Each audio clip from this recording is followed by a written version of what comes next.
Joining me today to talk about our upcoming concerts for the San Juan Symphony on our Friday Spotlight program, Symphony Music Director Thomas Heuser is joining us via Skype from Durango. Thomas, good afternoon. Good to have you with us, and it's another concert weekend, isn't it? It is. We're so excited for this 34th season, Elegance and Intensity here at the San Juan Symphony. We had a wonderful late September program, and we're back here in November, so very excited. There we go. Now talk to me a little bit about the programming for this concert coming up. It is, again, Saturday night concert in Durango and Sunday afternoon concert here in Farmington, correct? That's right. So this program is called Drama and Destiny. It is a very emotional program, some very dramatic music, and we're looking forward to welcoming a guest soloist, Ina Falix. She's a pianist, University of California, Los Angeles, professor.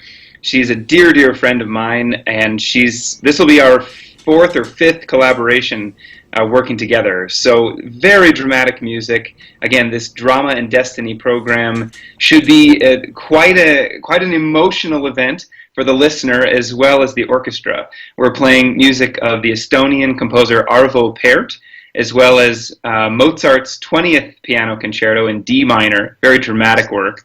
And then finally the Tchaikovsky 6th Symphony, his final symphony. So again, very dramatic, much to unpack about each of these works, and we're just so excited to keep performing in Farmington and Durango.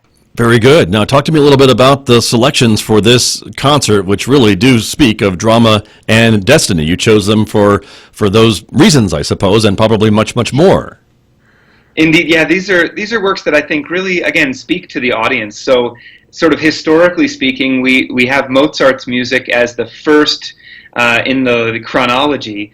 The music of Mozart, of course, is right on the tipping point between the classical refinement that we explored in September with our refinement program. And what Mozart does, though, is change the musical material so frequently to veer away from that classical refinement towards a more dramatic, romantic style. And in many ways, Mozart is responsible for this shift in music history that we have, creating more drama, more intensity in instrumental music. And there's no piece that perhaps captures that better than this piano concerto. It is K466, number 20, and again in D minor. A lot of folks know this tune from part of the credits to the '84 film Amadeus, which is a very sort of hyperbolized life story of Mozart. But in any case, that drama and the intensity of the film captures what is so inherent in the music. There's, in this piano concerto, a great syncopated energy. That syncopation, dun, dun, dun, dun, dun. You don't really get music on the beat. It's very much off the beat in the introduction. Again, the minor key signals this darkness of mood that is pervasive throughout the first movement and much of the finale as well.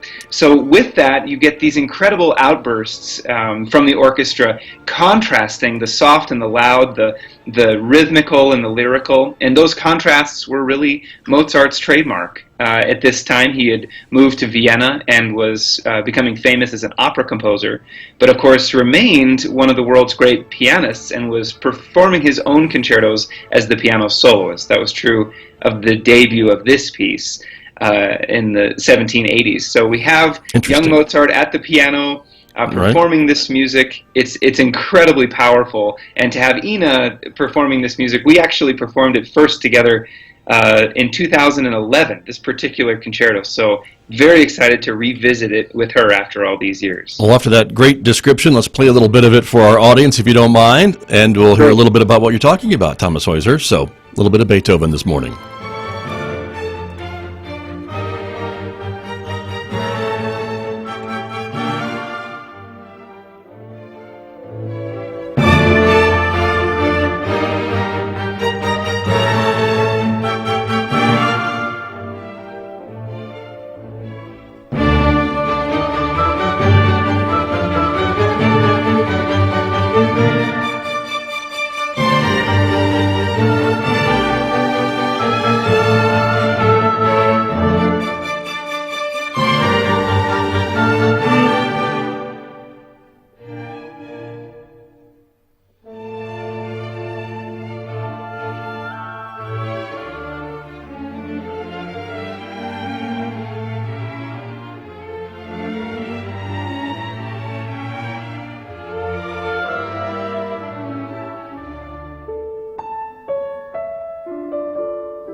Some of the music from the upcoming San Juan Symphony concert, which is coming up this weekend in both Durango and Farmington. I'm Scott Michlin on our Friday Spotlight program, along with Thomas Heuser, the music director of the San Juan Symphony. And I believe I misspoke there. That's, of course, is music from Mozart, not Beethoven. I'm sorry about that, Thomas. I'm surprised you jumped through the computer and strangled me, because that's a major mistake. So, well, interestingly enough, when Beethoven was coming on the scene as a piano virtuoso in Vienna, he played this concerto very regularly in the 1790s, and he wrote a famous cadenza for the concerto. So, not too far off, Scott. Well, I wish I knew that to help me with my mistake, but thank you for at least backing me up on that. But it's a great piece of music, great piano, as we heard, and so we will have this wonderful soloist coming to perform here in Farmington and Durango this weekend, correct?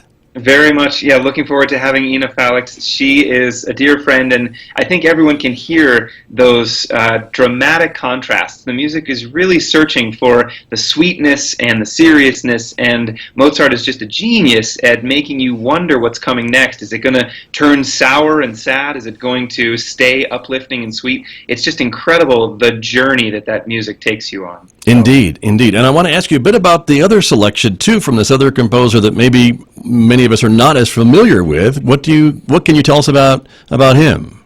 Okay, so yes, we're starting the concert with the music of Arvo Pärt. Yes. Arvo Pärt is probably the most well-known and regarded living composer of Estonian nationality. Arvo Pärt is famous primarily for his choral music, but he did write quite a body of instrumental music as well. And this piece dates from the late 1980s. It's called Cantus in Memory of Benjamin Britten. Pärt was an admirer of Benjamin Britten's, and upon his passing he felt quite a bit of remorse at not having met him, and he wrote this incredibly short but sweet work in memory of Britten. Pärt is known in his instrumental music for using incredibly simple materials, almost one note at a time, level of transparency and simplicity. And one of the other techniques that he's known for is what is called tintinnabulation, which is the mimicking of the sounds of bells or chimes. So what this piece has, in a very mournful way, it begins with the ringing of a chime, a low bell, and this memory of Benjamin Britten piece, and that bell tone is then taken up by the strings of the orchestra, and it is played out. So it's sort of like an exploration of the sound of the bell as it makes its way through the strings from the high register of the violins all the way through the low register of the cellos and basses. It's very short, but it makes an incredible impact, and it sets us up for the emotional tension overall in this program. Interesting. And how important is it to you, Thomas Heuser, to present this type of music from different eras of the classical style to your audiences? I think it's very important. You know, we have an obligation as an arts organization and as an orchestra to present this diversity and variety. Arvo Pärt's music is relatively obscure, and I think that's good to have it right next to Mozart, whose music is ubiquitous with the symphony orchestra, and of course Tchaikovsky that we have on this program as well. So in looking at the emotional content of a program, it's always important to me to try to incorporate the voices of living composers as well. We want to do more of it, and the orchestra loves to do it. I think our audiences appreciate it as well, so we plan to have that as a regular feature. And I was going to ask you, is this a bit of a challenge for the musicians in the San Juan Symphony, because maybe they haven't played it before or heard it as many times as some of the other, maybe more frequently played pieces that we hear at the concert sometimes? Sure, yeah, that is a consideration. The musicians do not have as much familiarity maybe with the music, and so it takes a little more getting used to, you might say. But I think our musicians have proved at this point that they can play just about anything. That's for sure. This concert in late September in particular of Prokofiev and Mendelssohn, they were just incredible. So yes, there's a little more getting to know you, and I think that's true for the listener as well. I would encourage everyone to get online and their favorite music streaming app and look for the music of Arvo Pärt, especially, like I mentioned, the choral music. It is sublime, and really the essence of the composer comes through in all of his music. It's terrific. Very good. Well, and again, we always talk about these concerts being babysitter worthy, to coin your phrase, Thomas Heuser. I think you should trademark that. And I think I will. I think you should. And this is another one, correct? I mean, this has got, sounds like something for everyone, a little bit of maybe something they're familiar with and maybe some new sounds. And we haven't even talked about Tchaikovsky yet. Oh my gosh. Well, yeah, Tchaikovsky. This is absolutely a program you don't want to miss. So babysitter worthy all the way, Scott. I appreciate you mentioning that. But yes, Tchaikovsky, we play a lot of Tchaikovsky at the San Juan Symphony. The Nutcracker Ballet is coming up in short order. And that was really where Tchaikovsky was famous in his lifetime, was in the ballet theater. But this Sixth Symphony is probably the reason most why this concert has the title Destiny incorporated into it. Tchaikovsky's last work, he actually passed away within a few weeks of conducting the premiere, and it's shrouded in autobiographical background. He had just lost a major donor, a relationship with a major donor and friend. He was having some internal struggles in his own personal life, and yet he was so excited to write this music. He thought it was some of his most exciting and accessible. The title, Pathétique, of this symphony is sort of a misnomer. Originally, Tchaikovsky just meant for it to have an emotional program. He called it a program symphony. It's a major work in 4 movements. The first movement is very sort of searching and obscure. The second movement is a very famous sort of lopsided waltz that's in a 5/4 time. So 1, 2, 3, 4, 5. 1, 2, 3, 4, 5. It's a little bit off balance, but again, because of Tchaikovsky, it's incredibly lyrical and it has so much charm. The third movement is actually a sort of misplaced finale. It's the bombastic march that you may know so well from this symphony, but it's in the third movement. So following this bombastic celebratory march is the final movement, which is incredibly dark and passionate, emotional, has so much tension all the way to the end, and it fades away softly. So the mysteriousness that it surrounds this work is really embodied, I think, in the final movement, and just sends you away with so many questions that I think are so important as the listener, about the meaning of this music, the background of it, the impact of it. It's a concert that I think is going to make our listeners very, very emotionally engaged, and will send you away really contemplating the universe, if you will. Interesting. And with this being Tchaikovsky's last piece that he wrote, I mean, there's certainly some things to compare and contrast from his earlier works. Do you see some changes in his style? It's very interesting, yeah. So to take the Fourth and Fifth Symphonies as an example, they're sort of much more straightforward in their linear projection from one mood at the beginning of the symphony to another mood at the end, usually sort of a struggle to triumph. And this music is sort of the opposite. You get the triumph a little too early, and then you plummet down into tragedy at the end. So that's a little bit different. But you do, I think, like I mentioned, you do hear Tchaikovsky's essence there. The melodies are pure Tchaikovsky. You can hear that incredible lyricism that he was gifted with, and the dance-like character that was so much a part of his ballet writing. I think the first movement and the waltz, the second movement, and the third movement march in particular have this incredibly carefree and spirited dance-like nature that is pure Tchaikovsky. It is the San Juan Symphony Concert, Drama and Destiny, on stage this weekend at the Community Concert Hall at 7:30 p.m., Saturday, November 2nd in Durango, Sunday at 3 p.m. here at the Henderson Performance Hall at San Juan College. And again, great a lineup and this great pianist coming in as well, Thomas Heuser, and that's just one thing that is happening. There's some other things that are coming up this season that we want to let folks know about, but in the meantime, if folks need tickets, they can go online, I know, to sanjuansymphony.org and or buy tickets at the door. Absolutely, yeah. We hope to see you there. Come to the concert an hour before at each venue for a pre-concert discussion with me. We'll unpack some of the history. Again, that's at the concert hall 1 hour before both shows in Durango and Farmington. We'll have a pre-concert chat. Both places. Okay, good to know. And before we run out of time, there are some other events that are coming up that I want to ask you about. Thomas Heuser, the Youth Symphony, that we don't talk about too much, but we should, because it's another great opportunity for folks to hear some great music, and these are some younger musicians, correct? Absolutely. I think this is the flagship part of the San Juan Symphony, our San Juan Symphony Youth Orchestra program. They have their concert coming up. I believe it's Tuesday, November 19th. That's I believe that's right. Yep. Okay, I got it right. Okay, Tuesday, November 19th in Durango at 7 p.m. at the Community Concert Hall. So these young people are terrific musicians.